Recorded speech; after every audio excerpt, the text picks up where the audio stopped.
Hello, everyone. Welcome to GemSeed. Then we are going to realize the effect in my picture in this lesson.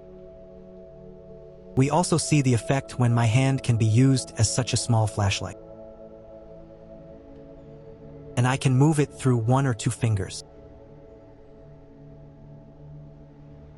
to control the size of the flashlight. In a lot of works, such as in educational works, we can often see small interactive elements like these. Now we use a camera-based solution to achieve this effect. This is very simple and does not necessarily require dedicated sensor equipment. What we use here is a plugin called MediaPipe, which can achieve the effect in the picture. Okay, so let's start our study today. We open a brand new TD file and delete it. Then bring in here the 2 pictures we have prepared. I'll take one of the works I made before, because at that time I created both a white model version and a rendered version. I exported these 2 pictures directly to it. Then there is a flashlight that illuminates the effect of a part of our picture.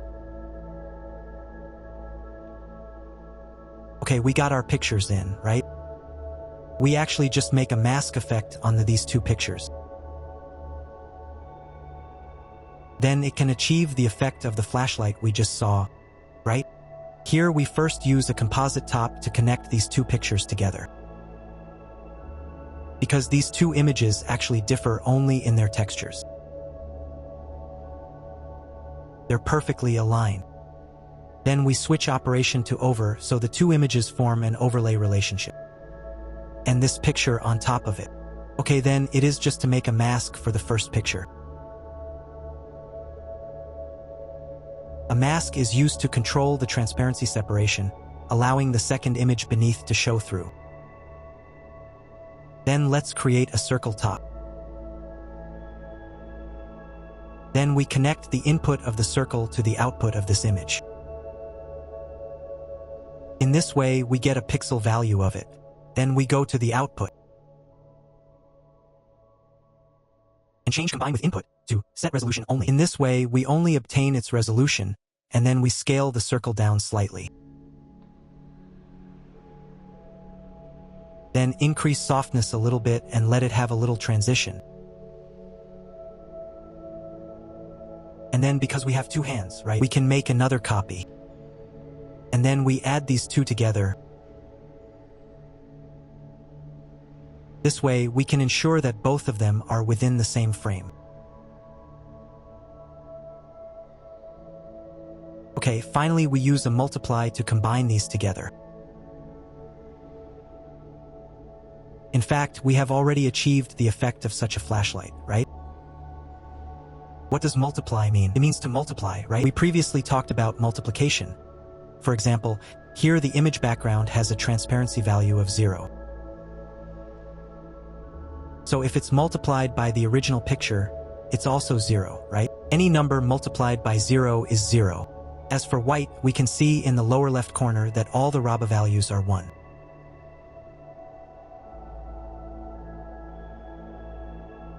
Any number multiplied by 1, it's the original number. Then we can keep this part. And the rest became the style of 0 transparent bottom. Okay, in fact, we have done all the things that should be done in this part, right? Then we use MediaPipe, which can do a gesture recognition function. Let's drag it in. Then we wait for a while and he loads our camera. This plugin is provided in our communication group. You can also go to the original blogger of the plugin on YouTube and get it on his GitHub. Okay, then we go to the right side, and what we want to open is Detect Hands. Then we go to MediaPipe and we find the corresponding module of the hand, which is hand tracking, and drag it over. That's when I bring my hands in, and it recognizes both of our hands, right? Okay. Let's first clear up a bit of space. Okay. Then we right-click, go to chops, and create a null node.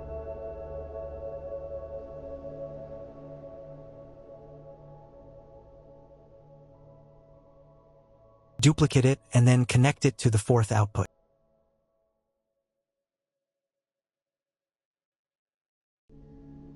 Okay, these are the two data inputs we'll be using shortly. Let's see, when my hand comes out, these data values appear. We can see the data in our first null, which is all location information, right? If the hand moves, it will give us a change in the value of the XYZ axis. And this second null. The data in it are relatively well-processed data like velocity. What does velocity mean is the speed at which the hand is moving. There is also distance, which is the distance between fingers. Then we use select chop to choose the data we want. We see that there is quite a lot of data in this, right? So we need to click here first to select a data that we think.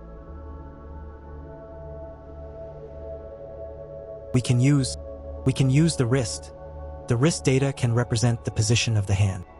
Then select those, because we have to pick out another y-axis data, right? Okay, we just duplicate a select and then we change x to y. Okay. So we have selected the data of our hand here, for example, if our hand moves left and right to the left, its x will change a lot, right? It is a change from about 0.1 to 0.9. And then the y-axis is the same, which is a change from 0.7 to 0.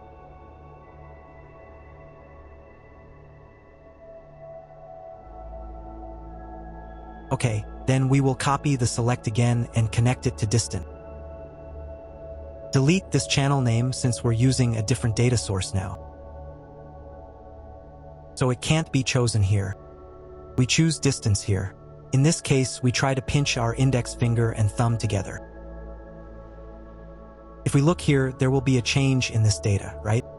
Okay, then we will change their data range through a math later so that we can make better use of them.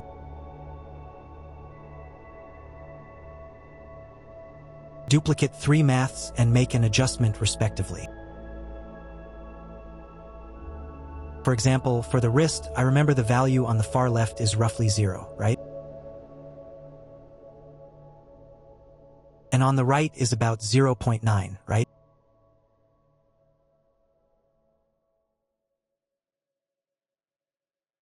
Okay, such a data change, and then what kind of data change do we change it to? We're going to take a look at the circle, right? What we want to use is the movement data of hands to control the circle. So what we need is changing the center here. We can see that the far left is approximately 0.6, and the far right is roughly plus 0.6. Dash 0.6 to 0.6. So we change the to range to that number. From range refers to the range of the input data. To range is the data range that we want it to be mapped to. For instance, we mapped it from a range of 0.10.9 to 0.60.6. Then we create a null. Next is the y-axis. The y-axis is the up and down data, right? The highest data here is about 0.8. The lowest is 0. Okay, let's change it to 0 to 0.8 here. Similarly, we also need to take a look at this place. The highest point of this place is about 0.6, right? To dash 0.60 points.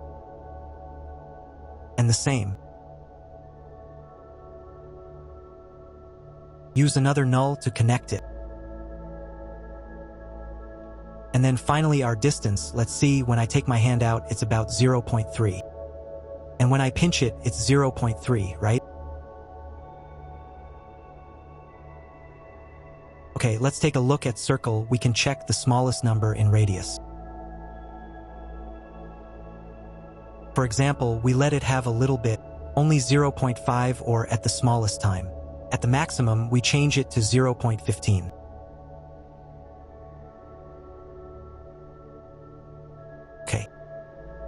Let's change to range, which is 0.5 to 0.15.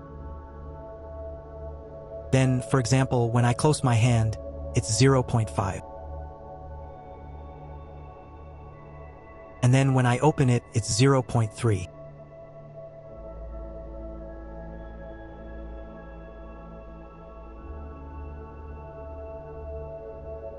At this point, it's good practice to add a rename chop before null.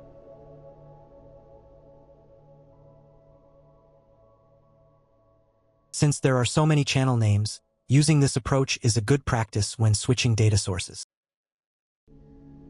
For example, if we're not using data provided by MediaPipe. For example, if later on we use a real flashlight or some form of body tracking input. If we keep the same name, it will cause an error. Here, for example, we change it to TX, which is an abbreviation of our translate X. Then here we change it to a tie, and then finally we change the distant to scale.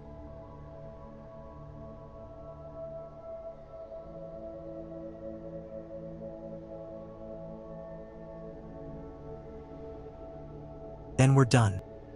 And then we choose all three dots. We can click Viewer Active in the lower right corner so that we can map the data, right?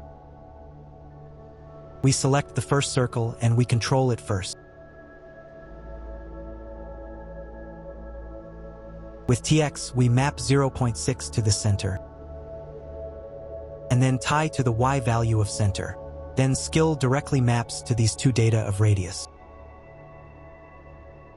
Okay, let's see.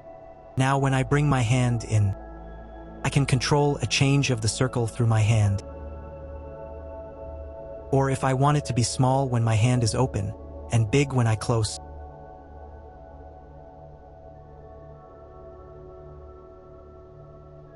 Then we can go to Math and switch the two data ranges. First we change the left side to 0.3. And the right side to 0.5. Okay, so it's the other way around. It's small when we first bring it in, and it only gets bigger when I do an interactive squeeze of my hand. Okay.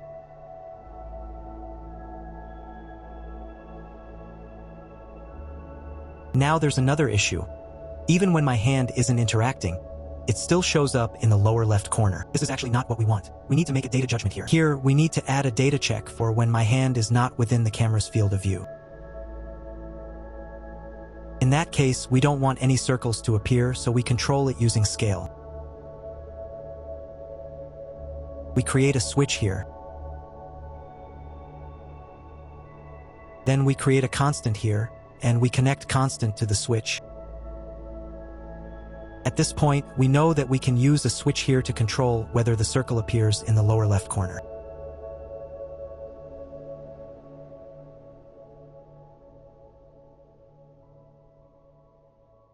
Alright, let's add a data check. Here, we'll branch out and add a select node. We can choose anyone here. When a hand is detected, data is present. When there's no hand, there's no data, so we just need to check this condition. We check if the value is 0, and then connect it to a logic chop. And then change the first one to the third option, which is called off when outside bounds. Then change bounds to 0. In this case, we are actually judging whether this is 0 or not. If it is 0, we output 1 here. If we are here for any number that is not 0, it turns to 0. Then we add a null. Then we map the null data to the switch. This way, when no hand is detected, you can see that the circle in the lower left corner is no longer there, right? When I brought it in, it was there. Okay. Then, to make the data smoother, we can adjust the null range slightly backward and add a lag node in between. Can make our data transition smoother.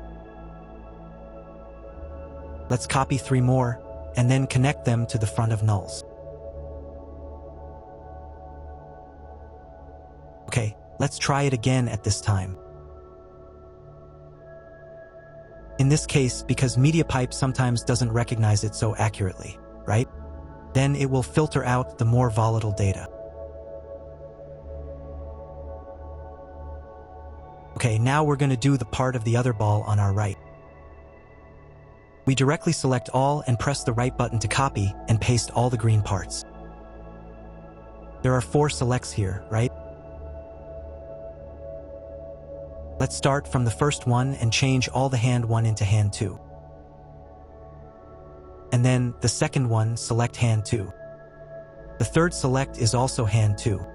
The fourth select is also hand 2. Okay, in fact, this has already completed the change of our data here, right? We can map this data now, first TX, then tie, and then scale.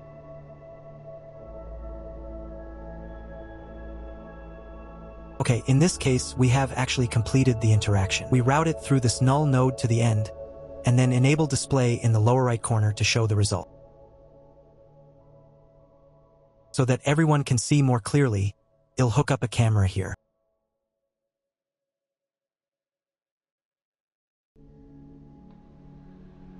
Let's try it. And then bring in the hands here.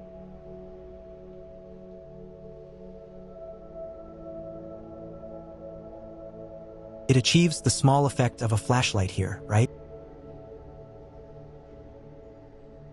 Of course, if you have strong design ability, you can also use video here.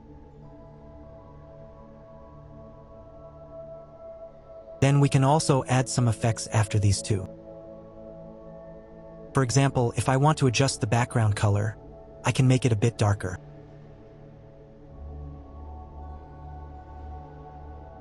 Then you can pass it through a level again, and its contrast can also be reduced a little.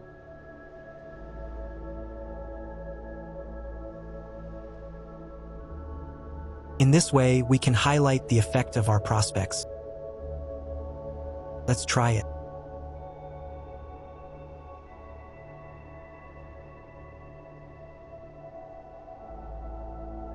Okay, that's not bad, isn't it? We have achieved the effect of our current picture. Okay, so that's the end of our tutorial for this lesson. If you think this lesson is helpful to you, make sure to like, subscribe, and hit the bell. See you next time.